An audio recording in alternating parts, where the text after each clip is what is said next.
और ये ट्वीट, मिजोरम लौट रहे निर्दोष लोगों के साथ गुंडागर्दी की गई, इस तरह की घटनाएं। ये मिजोरम के सीएम की तरफ से ट्वीट किया गया है, जोरमथंगा की तरफ से। उन्होंने साफ तौर पर लिखा है, अब ट्वीट वॉर शुरू हो गया है। मिजोरम लौट रहे निर्दोष लोगों के साथ गुंडागर्दी की गई, इस तरह की घटनाओं। आगे वो लिखते हैं इस ट्वीट में कि इस तरह की घटनाओं को आप कैसे जस्टिफाई करेंगे।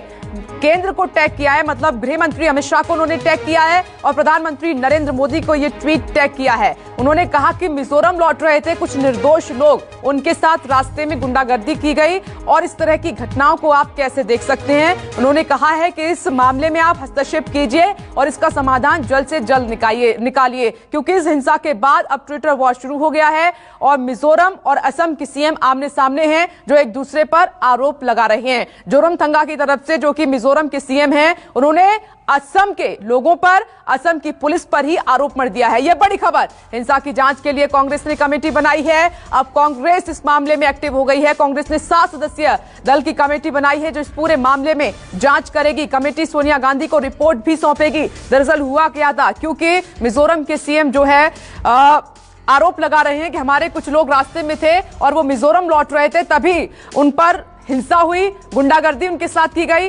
मारपीट की गई है। तो आप देख रहे हैं कि ये हिंसा का मामला कहां से कहां पहुंचता हुआ नजर आ रहा है। पॉलिटिकल एडिटर रमन कुमार हमारे साथ जुड़ गए हैं।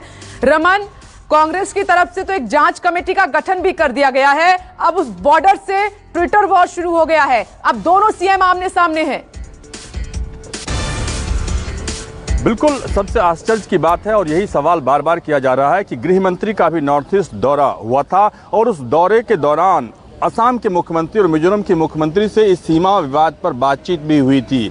और अमित शाह के वापस दिल्ली लौटने के इतने कम दिन के बाद ही ऐसी घटना हो जाएगी कि असम पुलिस के 6 जवान को शहादत देनी पड़ेगी और मिजोरम में उसका जश्न मनाया जाएगा। और इसके अलग बात यह है कि असम के मुख्यमंत्री मिजोरम को दोषी ठहरा रहे हैं, लेकिन मिजोरम की सरकार का कहना है कि असम की पुलिस हमारी सीमा में घुस गई। ऐसा लग रहा है कि ये 2 भारत के राज्य नहीं, 2 अलग अलग देश हैं, इसीलिए गंभीर मामला हो गया है। और अभी ये जानकारी मिली है कि अमित शाह ने दोनों राज्यों के मुख्यमंत्री से बात की है और जो बॉर्डर पे दोनों राज्यों की पुलिस को हटा दिया गया है, वहाँ पे CRPF तैनात है और ये कहा गया है कि जो भी सीमा विवाद है उसे प्रायोरिटी पे आप हल करिए, क्योंकि ऐसी घटना हमारे देश की साख पर बट्टा लगा सकता है। और जिस तरीके की लगातार हालात सामने आ रहे हैं उससे बहुत गंभीर एक संदेश जा रहा है कि किस तरीके से असम पुलिस के जवान के मारे जाने का जश्न किसी दूसरे राज्य में, मिजोरम में मनाया गया और मिजोरम की सरकार उसे जस्टिफाई कर रही है। मिजोरम की सरकार का कहना है कि असम की पुलिस हमें बिना बताए हमारी सीमा में घुसी, वहां के किसानों की झोपड़ियों में आग लगाया और ये कार्रवाई अमित शाह के जाने के कुछ ही दिन के अंदर हुआ। ये अपने आप में सबसे आश्चर्य की बात है। विपनेश, समाधान क्या नजर आ रहा है? रमन, ये तो बहुत बुरी स्थिति हो गई है। ऐसे में लोगों की जान जा रही है, पुलिस कर्मियों की जान जा रही है, किसी का कुछ नहीं जा रहा, वो लोग मर रहे हैं वहां पर।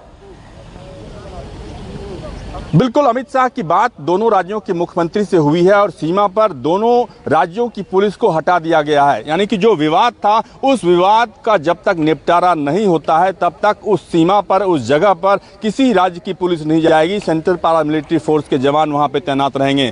अब चूंकि इस मामले पे लगातार कांग्रेस पार्टी हो या दूसरे राजनीतिक दल हो, वो अमित शाह पर सवाल उठा रहे हैं, गृह मंत्री के ऊपर सवाल उठ रहा है। इसीलिए उम्मीद की जा रही है कि लोकसभा और राज्यसभा में सरकार की तरफ से गृह मंत्री इसका जवाब देंगे और पूरी घटना का ब्यौरा वो सामने रखेंगे। बिल्कुल रमन, आप सही कह रहे हैं कि इसमें जल्द से जल्द इंटरफेयर करना पड़ेगा और जिस तरीके के हालात बने हुए हैं वो बिल्कुल भी ठीक नहीं है। रमन, आपका बहुत बहुत शुक्रिया जुड़ने के लिए और जानकारी देने के लिए। असम और मिजोरम के बीच ये विवाद लगातार बढ़ता जा रहा है और ऐसे में केंद्र तक ये बात पहुंच गई है। नमस्कार, मैं हूं मानक गुप्ता। अगर आपको हमारा ये वीडियो पसंद आया हो तो इसे लाइक और शेयर जरूर करें और हां, हमें सब्सक्राइब और फॉलो करना ना भूलें ताकि आप देश और दुनिया की कोई खबर मिस ना करें। तो जुड़े रहिए हमारे साथ और देखते रहिए न्यूज़ 24।